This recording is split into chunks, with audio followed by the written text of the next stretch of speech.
یہاں آپ کو اہم ترین خبر سے آگاہ کریں۔ خبر کابل ایئرپورٹ دھماکوں کے حوالے سے ہے۔ حملہ کو ہرگز معاف نہیں کریں گے، ہم یہ حملہ کبھی نہیں بھولیں گے۔ حملے میں ہلاک ہونے والے ہمارے ہیروز ہیں، حملہ کو اس کی قیمت چکانی ہوگی، ہم انہیں بھرپور طاقت سے جواب دیں گے۔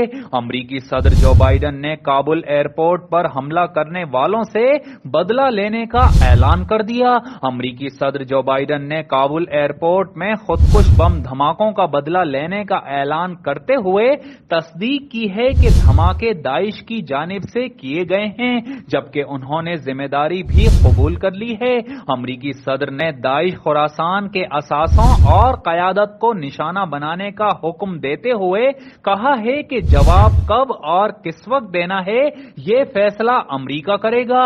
ایک سوال کے جواب میں کابل دھماکے میں طالبان اور داعش کے گٹھ جوڑ پر جو بائیڈن نے کہا کہ ایسے کوئی شواہد نہیں ملے ہیں، حملے کے ذمہ دار جہاں بھی ہوں گے ہم انہیں ڈھونڈ نکالیں گے۔ امریکی صدر نے کہا ہے کہ داعش خراسان افغانستان میں داعش کی ذیلی شاخ ہے۔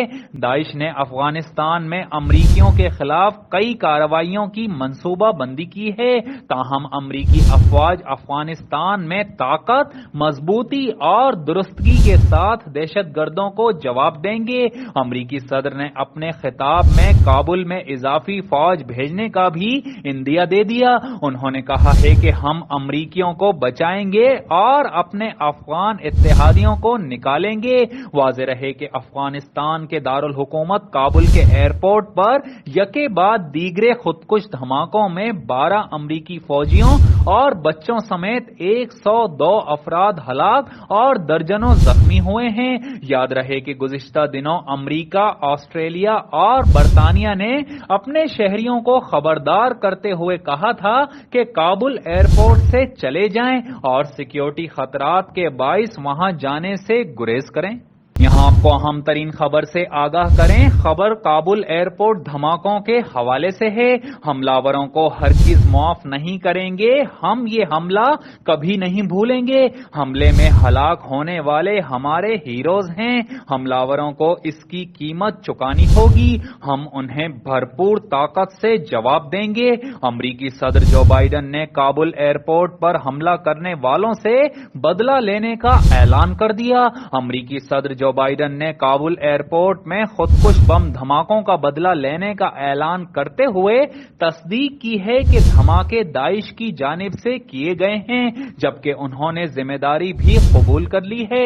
امریکی صدر نے داعش خراسان کے اثاثوں اور قیادت کو نشانہ بنانے کا حکم دیتے ہوئے کہا ہے کہ جواب کب اور کس وقت دینا ہے یہ فیصلہ امریکہ کرے گا۔ ایک سوال کے جواب میں کابل دھماکے میں طالبان اور داعش کے گٹھ جوڑ پر جو بائیڈن نے کہا کہ ایسے کوئی شواہد نہیں ملے ہیں، حملے کے ذمہ دار جہاں بھی ہوں گے ہم انہیں ڈھونڈ نکالیں گے۔ امریکی صدر نے کہا ہے کہ داعش خراسان افغانستان میں داعش کی ذیلی شاخ ہے۔ داعش نے افغانستان میں امریکیوں کے خلاف کئی کارروائیوں کی منصوبہ بندی کی ہے، تاہم امریکی افواج افغانستان میں طاقت، مضبوطی اور درستگی کے ساتھ دہشت گردوں کو جواب دیں گے۔ امریکی صدر نے اپنے خطاب میں کابل میں اضافی فوج بھیجنے کا بھی عندیہ دے دیا۔ انہوں نے کہا ہے کہ ہم امریکیوں کو بچائیں گے اور اپنے افغان اتحادیوں کو نکالیں گے۔ واضح رہے کہ افغانستان کے دارالحکومت کابل کے ایئرپورٹ پر یکے بعد دیگرے خودکش دھماکوں میں 12 امریکی فوجیوں اور بچوں سمیت 102 افراد ہلاک اور درجنوں زخمی ہوئے ہیں۔ یاد رہے کہ گزشتہ دنوں امریکہ، آسٹریلیا اور برطانیہ نے اپنے شہریوں کو خبردار کرتے ہوئے کہا تھا کہ کابل ایئرپورٹ سے چلے جائیں اور سیکیورٹی خطرات کے باعث وہاں جانے سے گریز کریں۔